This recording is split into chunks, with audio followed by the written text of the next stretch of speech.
In this week's episode of Chateau Capers, I take on an epic quest to improve the heating. Jane reflects on her gardening achievements, and will we find another bargain antique?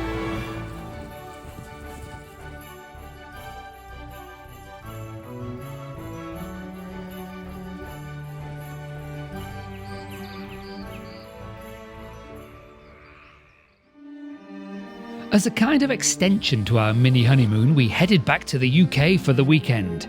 We met up with some friends at a well-known seaside resort for fish and chips, walking on the beach, and a dinner cruise. This town was the inspiration for classical music by a very famous Briton. You are not currently listening to his music, so that's not a clue. But where were we? Answers in the comments if you can work it out. Back home at Château de Pican, life was returning to normal, which meant long days working hard to restore the chateau. We'd bought a second-hand wood burner the other week, and it was time to install it, Bunty permitting. Well, this morning I am planning to try and take this metal plate off the front, this surround for the fireplace, because we want to take all of this out. And Bunty's helping, obviously, my chimney sweep Spaniel. These are all riveted on, so I'll have to just drill the heads off the rivets, and then hopefully these plates will just come out, and then we'll see. We'll see. Oh, that's nice and loose. What's in there, Bunts? What's in there? Cobwebs. Cobwebs? Let's have a look.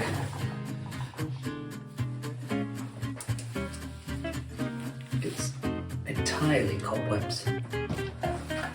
Oh, I've got more Spaniels.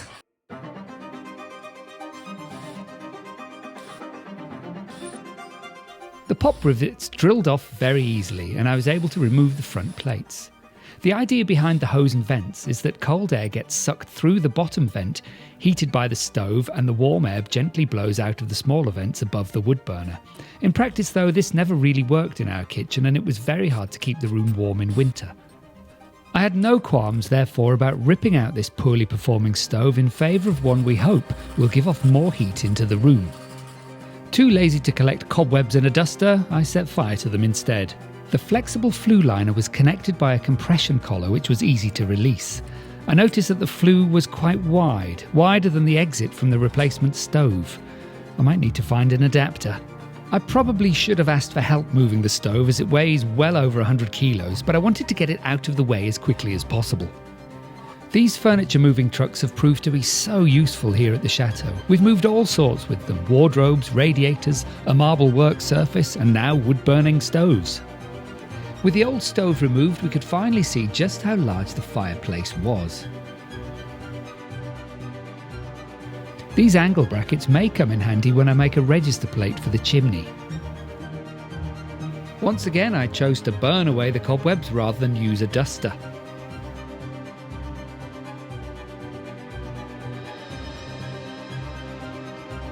With the brackets removed, I just needed to clean up the hearth before fitting the new wood burner.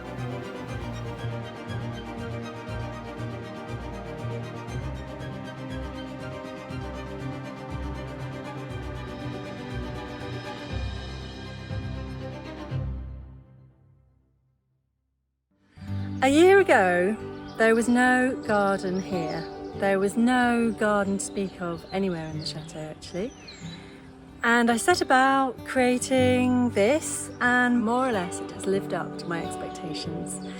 So the idea was to have a symmetrical garden, and I couldn't help but have it in the English garden cottage style. So the things that have done extremely well are the salvias, especially these dark purple ones, which are called Salvia Armistad. And I grew tiny little plants. They were 9cm pots over the winter, and they didn't die. They didn't exactly flourish, but they didn't die. And then they were planted out in the spring, and they've just done fantastically. This in a year when we had temperatures in the late 30 degrees for weeks at a time, probably no rain to speak of for 3 or 4 months. So everything had to be watered, and some plants did not enjoy those very hot conditions. But the salvias obviously did really well. I also grew this salvia, this pinky one, dark purple one, which is called Love and Wishes. But that did not enjoy being in the conservatory very much at all. So they suffered, and I won't do that again. That's quite frost tender, this plant.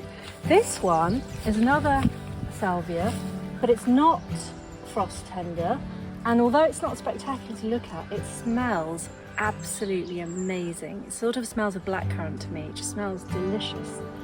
And that's at the front. We've got this behind, and it's just completely filled the space, and for the wedding it was gorgeous. And then here we've got Geranium Roseanne, which is known to be a very good flowerer. This one is a climbing rose. I bought that in the spring. It came in the post, and it's starting to make these long tendrils that I've slightly tied in, and Rory's going to build me an arch. And there's one at each of the entrances to the garden, the same rose, and again they're all doing really well, so they will each climb up an arch to make a gorgeous entrance. Then we've got the 4 standard roses, and this one has done the best. This is Claire Austin, and although there's only one bloom on display right now, you can see there are lots of buds. There's a little bit of black spot. I don't spray my roses actually, I don't really do much at all, so you know, I'm sure it's not going to win any prizes, but look at the number of buds, look how big it is compared with when I planted it. That is one of the few dahlias that I planted out here which has done anything. The dahlias absolutely hated how hot it was this summer. Most of them keeled over, at least they didn't die, but they lost all their foliage, and they've had to grow back in the last month or so. So we had virtually no blooms at all for my dahlia plants for the wedding.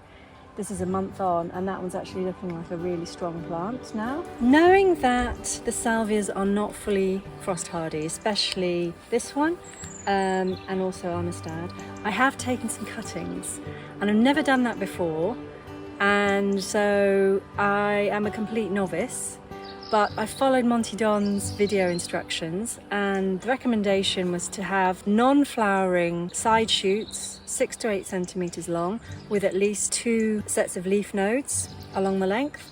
That was almost impossible with these salvias because basically every single bit of the plant is flowering. So I did struggle. I ended up having to take some side shoots that had flowers on. I tried to take the least flowery ones. I've planted them into pots with lots of grit 2 weeks ago, so let's go and see how they're doing. So I took a few cuttings of the salvia Nachtflinde, which is the smelly one that is not going to die over the winter for sure. So I didn't take as many of those, and the cuttings are short and they're not particularly woody, but they seem to be doing okay. You know, they're a bit delicate looking, but I think they're okay. Probably the most successful ones have been the Amistad, and they've pretty much enjoyed the experience of being cut, and they've made all these new leaves, and this one has decided it's time to make a flower already. So I assume these are all going to become strong little plants. So that's brilliant. The Love and Wishes ones haven't done as well. It looks like we've lost these. Hopefully I'll get some plants out of those as well. So that's really not bad for a first attempt. So before I fit this one into the hearth, I need to switch the top plate here, which is blanked off, for the exit flue adapter at the back there, because I want the flue to come out the top, not the back. So I've just got to switch those around and everything should be peachy, I hope. It depends if the nuts and things have seized up a bit because of being heated up and cooling down, heated up and getting dust in and all of those things. First one loose, second one loose, nice and easy. Third one, Easy. Fourth one. Ah.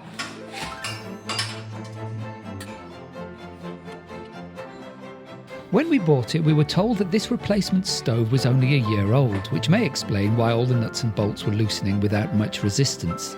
It's nice when things go smoothly for a change.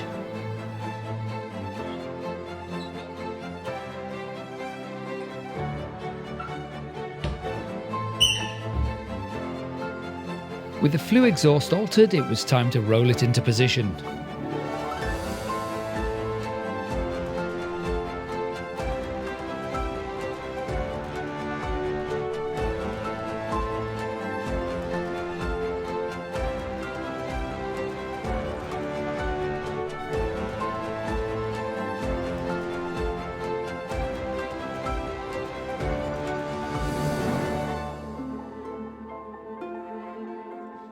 Now that the stove was in place, it was time to connect it to the flue liner. This meant some very dodgy angle grinding more or less at eye level inside the chimney. The flue liner was an inch wider than the rigid flue section we'd been given, but very luckily a local DIY shop had one suitable adapter in stock.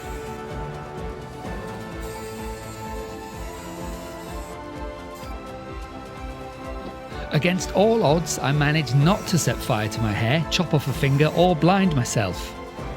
And then the job was done.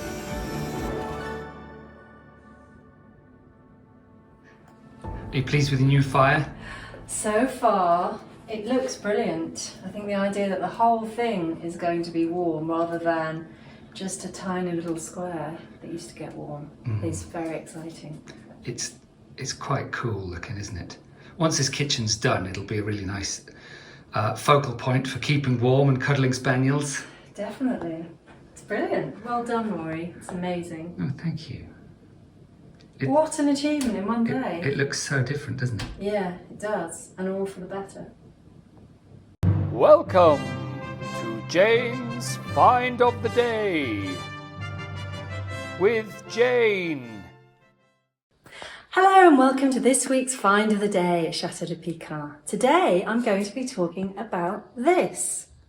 When we were clearing out the orangerie, we found a plastic bag on top of a filing cabinet, and inside was this.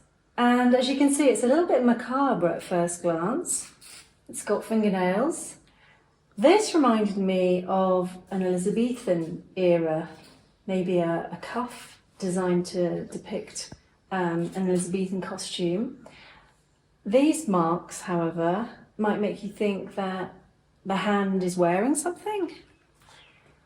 Anyway, I had absolutely no idea what its purpose was. I thought it was pretty horrifying, but interesting. And then, when I looked it up online, I found out that this is a sign that would have hung outside a glove maker's shop, reputedly in the 1940s in France. We took a trip to the Foire d'Automne just down the road in L'Isle de Noé again this year, a twice-yearly event in spring and autumn. It's a charming Brocante, part car boot sale, part treasure hunt. Last year we struck gold with a pair of vintage bedside tables and, memorably, a 130-year-old Twyford toilet bowl that felt like a museum piece. There were several items that caught our eye, some stools, chandeliers and a very unusual table lamp. There was even a whole row of rusty pitchforks, a spring trap and an old rifle.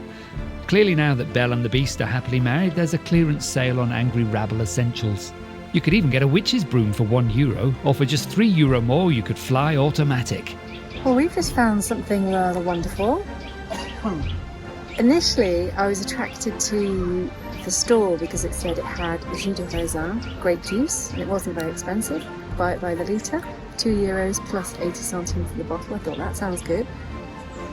But then he offered us a taste and said, why don't you try this? Which has just started fermenting. And it's amazing. It's delicious.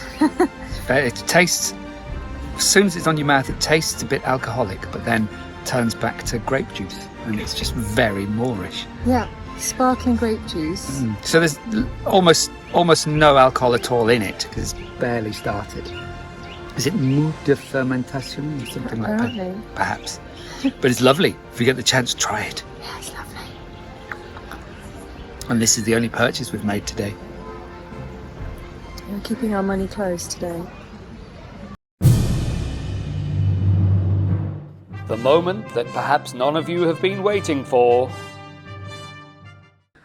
So in terms of what this might be worth, well, it does seem to be authentic in the sense that it's made of metal, it's been painted, and France is well known for that craft. It's on a wrought iron bracket, so you can believe that it was once used to hang outside a shop. Reputedly, it was made or used in the 1940s. And somebody in America is trying to sell one for $1,600. However, I have seen them for sale at about 350 euros. So there's clearly more scarcity in the States. It's obviously not for everyone, but as a genuine vintage item, maybe someone would pay quite a lot for it. It's quite a cloudy morning today, but we're still going through a week of every day is about 25 degrees. So whilst the morning looks all lovely in autumn, once the sun comes out in a little while, it'll all feel like summer again. It's a very beautiful time of year, and doubly beautiful because it's so nice and warm. Now the honeymoon's over and we're back and we're settled back here at the chateau. And Galadriel is fine. She's in perfect working order again. She's bounced back so quickly and we're so pleased. But we're actually finding it hard to get back into the rhythm of it. We were working so hard before the wedding. And then we had the wedding and then a breather and then we went on the honeymoon and then we've been back for a week. And we're just sort of now out of the rhythm of working. So we're finding it hard to do anything. So I've decided I'm going to do small jobs just to get me back into the rhythm of working, and then I'll move on to the bigger jobs. Such as finishing bathrooms, starting to work on finishing bedrooms, finishing the stairs. We've got walls to do. There's so much to do to get the gîte, the sort of the east wing of the chateau, what we're calling the gîte, ready for opening next year. Currently, time is on our side, but we thought that about the wedding, and then we ran out. So yeah, we've got to be really on it this time. So to celebrate, I'm going to sit by the pool with a beer. Since installing our wonderful swimming pool, which we are very, very happy with, we've never been able to get the saltwater chlorinator working. It's been an absolute nightmare, and we've followed the instructions. We've gone through this. We've spent hours in there, head torch on because there's no light in there, going through every setting on the machine, and we calculated how much salt was to go, and we put that much salt in. And so we've been going through this backwards and forwards. And then we did another calculation today, and it looks like it wasn't working because we'd miscalculated by about 50%. So we've had to go and buy another 175 kilograms of salt today that I'm now going to put into the pool. And hopefully that will make the electrolyzer realize that there's enough salt in the water for it to start working, and then we'll start getting it going properly. Fingers crossed.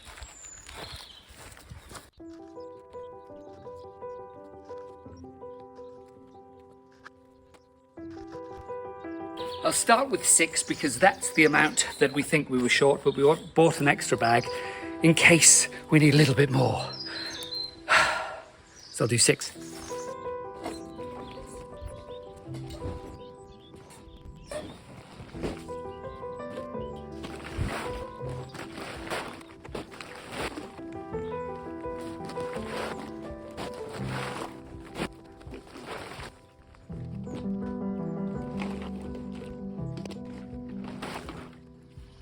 So hopefully that will be it, and it'll start chlorinating. The water has started to turn a tiny bit green, which isn't necessarily the best thing that we want. But the salt's in, so if this works, the chlorinator, the electrolyzer will start chlorinating, and at least we'll be getting the right dose. And if we have to dose it to get the water back to the right colour, we will, but we'll see how it goes. Job done.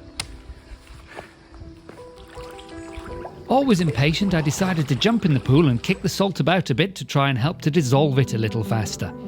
Whether or not it actually helped, I'm not sure. Either way, we ultimately found that there was still a problem with the chlorinator. After some back and forth with the manufacturer, we finally discovered that our electrician had wired it up incorrectly. Fortunately, it only took me a minute to fix, and then the pool was finally working perfectly. One night, the dogs were all crowding at one part of the fence. It was a hedgehog, the first one we've seen at the chateau. It's nice to know we have them living nearby. Thank you for watching. Please do click the like button, and even more importantly for small channels like ours, click the hype button if available to you. It can really help to extend our reach. See you next time.